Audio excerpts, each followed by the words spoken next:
Neon Genesis Evangelion explained. Neon Genesis Evangelism is an anime that is very complicated and deep, so I'm going to explain its lore to you today, seeing as it's my least favorite anime. Here is a bit of a quick synopsis.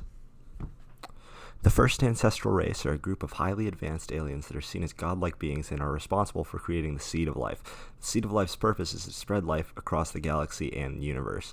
There are two kinds of Seed of Life that are actually shown in the show. Adam, who is white and belongs to the white moon, and Lilith, who is black and belongs to the dark moon. They are siblings. Adam creates beings called angels, and Lilith creates humans. By the way, angels have a fluid form type thing going on, so keep that in mind. The Far, aka the first ancestral race, then sent the seeds of life across the galaxy in transport carriers referred to as eggs or moons. They also created powerful weapons called the Spears of Longinus and gave them to the seeds of life. These spears are important because Ikari doesn't want them and Rei has one, but not really. Rei is a piece of cardboard pretending to be a human being. Billions of years ago, Lilith lands on Earth and causes the first impact. Because of this, Lilith no longer has a Spear of Longinus, which is bad for Lilith, but mostly Adam. For some reason, because of this, Adam was sealed by its own spear. Human scientists try to do sciencey science things with Adam, and this causes the second impact, which is a huge explosion which kills almost all of humanity. This is all according to the prophecy of the Dead Sea Scrolls, which were written by the first ancestral race. 15 years after this, we get to the first episode of the anime. That's about as much of that as I can stomach. Purple General Velociraptor is actually the first anime ever made and was a political conspiracy by the Japanese government to see how retarded American anime watchers were. This seems to have revealed some awfully startling data, as it's 90% of anime fans' favorite anime, despite the fact that only 2% of those people have actually watched it. Discussions of Xenon Exiled softcore beats often devolves into the equivalent of monkeys throwing their shit at each other, as they compete to see who can pretend to better understand the meaningless symbolism. Neville Gamma Envelope was written by Shigeru Miyamoto when he was high on crystal meth and is therefore a very visual experience.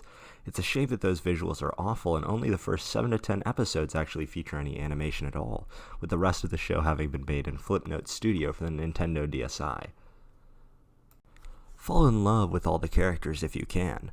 They're all ineffectual assholes whose heads are shoved so far up their own asses that it threatens to destroy the space-time continuum. I think that the writers might have been allergic to making likable characters. It's to the point where any realism you got out of giving characters flaws is negated by the fact that no group of people could realistically be so obnoxiously incompetent. But who doesn't want to see hours of Shinji going, "I'll pilot the Ava. I'm useless. Okay, I won't pilot it. I can't do it. Or can I? I'll pilot it. No, I won't." But maybe you don't watch Neil Green's bombastic adventure for the animation, or the characters, or the half-assed Christian imagery. Maybe you watch it because you love garbage sci-fi mumbo-jumbo being spewed at you by talentless voice actors. The show isn't meant to be taken fully literally, and the events on screen aren't entirely what's actually happening.